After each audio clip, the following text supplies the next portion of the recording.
짱! 금쪽 같은 레포트! 그동안 여러 회차를 거치면서 정말 다양한 포트폴리오와 솔루션을 많이 만나봤는데요. 그래서 오늘은 특별히 이전에 우리가 분석하고 솔루션을 드렸던 그 포트폴리오들을 총 정리하는 시간을 한번 준비했습니다. 네, 좋습니다. 역시 투자에는 보기는 있지만 답은 없는 것 같습니다. 결국 스스로가 옳다고 생각되는 투자를 하고 그게 수익으로 이어질 때 답이 아닐까 생각을 해봅니다. 돌아서면 금방 까먹기 때문에 까먹었죠 많이? 네, 저도 사실 기억이 가물가물한데요. 네, 다시 한번 총정리하는 시간을 통해서 어떤 솔루션들이 나왔었는지 한번 점검을 해보자고요. 저는 이 첫 번째 포트폴리오가 기억에 남는데 이분이 엄청난 수익률을 기록하셨잖아요. 무려 71%를. 네, 잊을 수가 없죠. 71%의 수익률. 전기차 ETF였죠. 참 많은 수익이 났기 때문에 우리가 축하를 해드렸던 것도 기억이 납니다. 수익이 난 건 어쨌든 좋은 거잖아요. 근데 그때 우리가 우려했던 것은 이렇게 특정 산업에 많이 내 투자금이 들어있다면 변동성이 커졌을 때 힘들 수 있잖아요. 그래서 돈 많이 벌었을 때 이것들을 쭉 실현해가지고 빼가지고 자산 배분을 해두면 어떨까라고 솔루션을 드렸던 기억이 납니다. 분명 우리가 투자 공부를 하다 보면 투자하고 싶은 산업이 생기기 마련입니다. 근데 거기에 내 모든 걸 걸면 안 되잖아요. 그래서 자산 배분이란 전략을 코어로 가지고 가면서 내가 생각하는 투자, 그 섹터를 집중적으로 사는 그 세틀라이트 전략을 같이 실행하는 게 좋다고 말씀을 드렸었고, 자산 배분 전략을 세팅하기 위해서는 6대4 전략을 말씀을 드렸었죠. 주식 6, 채권 4의 포트를 말씀을 드렸었고, 주식 6, ETF 쉽게 살 수 있고 채권 4, ETF 쉽게 살 수 있죠. 하나하나를 깊이 공부하면 너무 어렵지만 이걸 덩어리를 ETF로 사는 건 너무나 쉬운 시대이기 때문에 이렇게 자산 배분을 꼭 하셨으면 좋겠다라고 솔루션을 드렸었습니다. 맞아요. 이분이 그때 수익률은 엄청 높으셨는데 투자하고 있는 종목은 딱 하나였던 걸로 기억해요, 저도. 그렇죠. 그렇게 투자를 하다 보면 수익이 많이 날 때도 있지만 세상은 돌고 돌잖아요. 그게 많이 났다면 다음 해에는 안 날 가능성이 높아지는 거기 때문에 자산 배분은 꼭 필요한 것 같습니다. 자산 배분에 대해서 그래도 좀 어렵게 느끼시는 분들이 많아요. 공부를 많이 해야 될 것 같고 실제로 이론적인 내용들이 참 공부할 게 많거든요. 하지만 우리는 자산 배분을 쉽게 해주는 그런 서비스를 누릴 수가 있죠. 2025년도에는 우리는 못한 게 없습니다. 자산 배분을 대신 해주는 TDF라는 펀드에 대해서 말씀을 드렸습니다. 자, 이렇게 검색을 하다 보면 펀드 이름에 TDF 돼 있고 뒤에 땡땡땡땡 연도가 적혀 있거든요. 2020년, 2025년, 2030년, 많게는 2055년, 2060년까지도 있죠. 자, 이런 TDF를 선택하게 되었을 때는 이 연도에 은퇴할 것 같은 사람이 이 펀드를 운용을 하게 되면 나이가 들어갈수록 알아서 자산 배분 다 해주는 정말 고마운 펀드가 TDF입니다. TDF 기억나시잖아요? 네, 맞아요. 저는 그때 TDF 2055를 구매했습니다. 오, 나이 연도에 60을 더하는 게 2055였군요. 네, 맞아요. 대략적으로 나이를 유추할 수 있겠는데요. 비밀입니다. 첫 번째 영상이 올라간 뒤 시간이 좀 지났습니다. 아무래도 첫 번째 영상이니까 더 많이 지났겠죠? 네. 자, 그 사이에 슬프게도 이 시장의 조정의 그림자가 드리워져서 많은 산업들이 어려움을 좀 겪고 있습니다. 특히 전기차는 우리가 흔히 얘기하는 캐즘에 좀 더 빠져가지고요. 조금 더 어려운 시간을 보내고 있는 것 같습니다. 그걸 보면서 이런 생각이 들더라고요. 그때 자산 배분 해두셨겠지. 저는 믿고 있습니다. 하셨기를요. 네, 제발. 지금은 어떻게 바뀌었을지 너무 궁금한데요. 만약에 하시지 않으셨더라도 앞으로 어차피 우리는 30년, 40년, 길게는 50년, 60년 계속 연금 상품 운용해 가야 되잖아요. 그런 많은 기간이 있기 때문에 꼭 앞으로는 자산 배분을 코어로 잡아두시기를 바랍니다. 다음은 두 번째 포트입니다. 두 번째 포트 이런 기억이 납니다. 경험이 참 많으신 투자자가 아닐까 생각이 되었습니다. 왜냐하면요, 여기 보시면 주식 투자의 비중을 모두 채우고 나서요, 나머지를 동일한 채권 혼합형 펀드를 채웠습니다. 이 의도는요, 철저하게 주식을 최대한 많이 투자하겠다라는 주식에 진심이신 분인 거죠. 그래서 생각보다 공부를 많이 하신 분이 아닐까라는 생각을 해봤고요. 그리고 특이한 건 미국과 중국을 둘 다 담고 있습니다. 보통 미국이랑 중국은 서로 약간 시소를 타잖아요. 지금도 막 다투고 있죠. 그러니 둘 다 담았다는 것은 이것도 의도된 국가 분산의 관점이라고 생각이 됩니다. 그러니 8대2의 포트를 만들었지만 실제로는 9대1에 가까운 아주 적극적인 투자를 하면서 거기 안에서 국가 분산까지 시도를 하고 있으시다면 경험이 좀 많으신 분이구나 라는 생각을 했습니다. 그래서 보통은요, 제가 주식 투자 많이 넣으면 거의 말리거든요. 거의 말려요. 근데 이분 같은 경우는 의도된 적극성이기 때문에 잘하고 계신 것 같다라는 생각을 했습니다. 저는 6대4 포트만 정답인 줄 알았는데 사람마다 조금씩은 다른 거네요. 의도하신 대로 투자를 잘 해주시는 게 좋을 것 같고요. 하지만 잊어서는 안 되는 건 생일의 리밸런싱. 맞아요. 생일엔 역시 리밸런싱 파티죠. 생일 몇 월이셨어요? 전 아직 8월이라 안 했습니다. 잊지 말고 꼭 리밸런싱 하시기 바랍니다. 네, 알겠습니다. 촛불 끄고 리밸런싱. 자, 이분의 포트를 보면요. 테크의 비중이 너무 크기 때문에 미국 중심의 포트인 거죠. 배당주를 해보시는 게 어떨까라고 말씀을 드렸었습니다.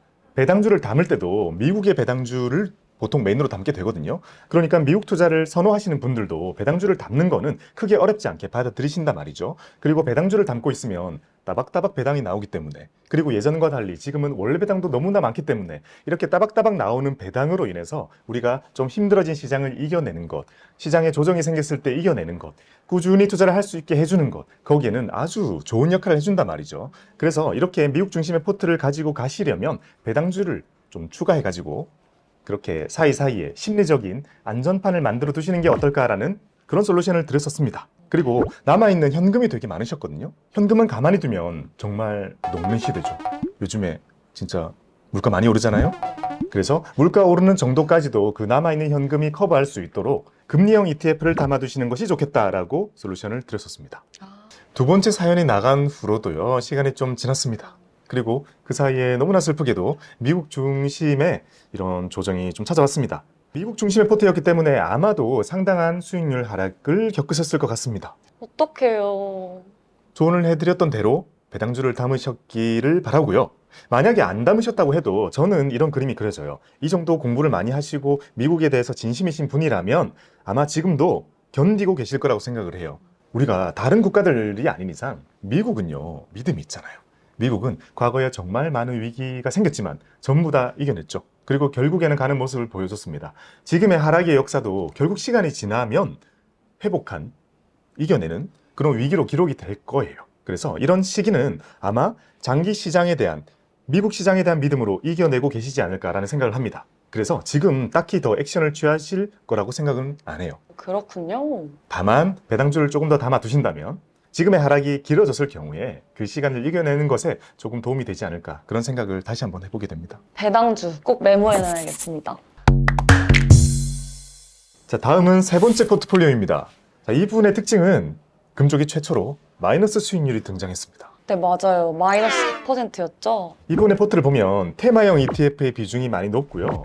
그리고 그 속에 상당한 중복이 있을 거라고 저희가 추측을 했죠. 하지만 잘하고 계신 점은 채권, 금, 주식 이렇게 다양한 자산들을 섞어서 편입을 해놓으신 걸 보면 자산 배분에 대한 공부 또는 믿음이 최근에 생기신 것 같다라는 생각을 해봤습니다.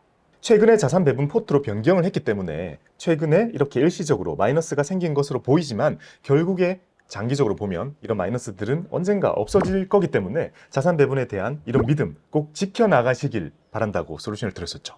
누적 잔고 같은 걸 보게 되면 그래도 초년생에 가까운 신분이 아닐까라는 생각을 해봤고요. 그리고 6대4 포트가 되어 있으니까 나이에 맞게 포트는 잘 짜여진 것 같고요. 이왕이면 AI가 아닌 다른 ETF들을 좀 섞으시는 게 어떨까라는 생각을 좀 해봤습니다. 왜냐하면 나이의 확신과는 다르게 AI가 어떻게 될지는 진짜 미지수죠. 특히 지금 우리가 만약에 여기에 대해서 의견을 모으면 극명하게 나뉠 거라고 생각을 합니다. 그러니 이렇게 꼭 한쪽 방향으로만 가야지 내가 수익이 좋아지는 거면 안정적인 포트폴리오는 아닌 거잖아요. 그래서 다른 것들을 섞으시는 게 어떨까? 산업군을 다양하게 할 필요가 있다라고 말씀을 드렸었죠. 그리고 자산 배분 포트는요, 지금 평가하기엔 너무 짧지 않나라는 생각을 해봅니다. 그래도 최소한 3년 이상은 이렇게 굴려봐야 이 포트가 좋구나 안 좋구나라는 걸 평가할 수 있을 거라고 생각을 합니다. 그래서 지금 필요한 것은 변화가 아니라 꾸준하게 이대로 밀고 나가는 그 마음을 다잡는 게 더 중요하다라고 솔루션을 드렸었습니다. 맞아요. 그때 말씀하셨던 것처럼 최소 3년. 사연이 나갈 때도 AI 시장이 조금 조정을 받고 있었거든요. 근데 그 이후로 조금 더 많이 조정을 받았습니다. 그럼 이제 어떡하죠? 우리가 국가지수가 조정을 받을 때는요, 생각보다 확률적으로 이겨내기가 조금 더 용이하거든요. 이론적으로도요. 왜냐하면 하나의 국가는 그 안에 좋은 산업, 안 좋은 산업 저마다 왔다 갔다 하겠지만 이 나라 전체는 발전하는 경우가 많기 때문에 좀 더 이겨내기가 쉬운데요. 이렇게 좀 지역적인 섹터 같은 경우에는 이런 힘든 시기가 얼만큼 길어질지 알 수가 없죠. 그래서 요거는 우리가 솔루션을 드릴 수 있는 영역은 아닌 것 같습니다. 하지만 이 AI 시장을 바라볼 때 아마 정말 많은 분들이 지금 이 시장을 바라보는 시각이 극명하게 나뉠 것 같거든요. 만약에 이 포트를 가지고 계신 우리 고객님께서 AI 시장에 대해서 긍정적인 생각을 가지고 계시다면 투자로 계속 반영을 해야겠죠. 결국 본인이 생각하는 잘 될 거라고 생각되는 곳에 투자가 이루어져야 되는 거니까요. 다만 이후에도 앞에 말씀드렸던 것처럼 산업을 좀 더 분산해서 다양한 ETF들을 담으셨으면 좋겠다라고 생각을 해봅니다. 왜냐하면 요거 말고는 이렇게 쏠림 현상이 있는 거 말고는요, 전체적으로 자산 배분 포트가 잘 돼 있거든요. 그러니까 이대로 꾸준히 하신다면 진짜 시간이 많이 지났을 때 10년, 20년, 많게는 30년, 40년이 지났을 때는 분명 엄청 풍요로운 노후가 기다리고 있을 거라고 저는 생각을 합니다. 그동안 금쪽 같은 네포트와 함께 네포트 금쪽같이 잘 챙기셨나요?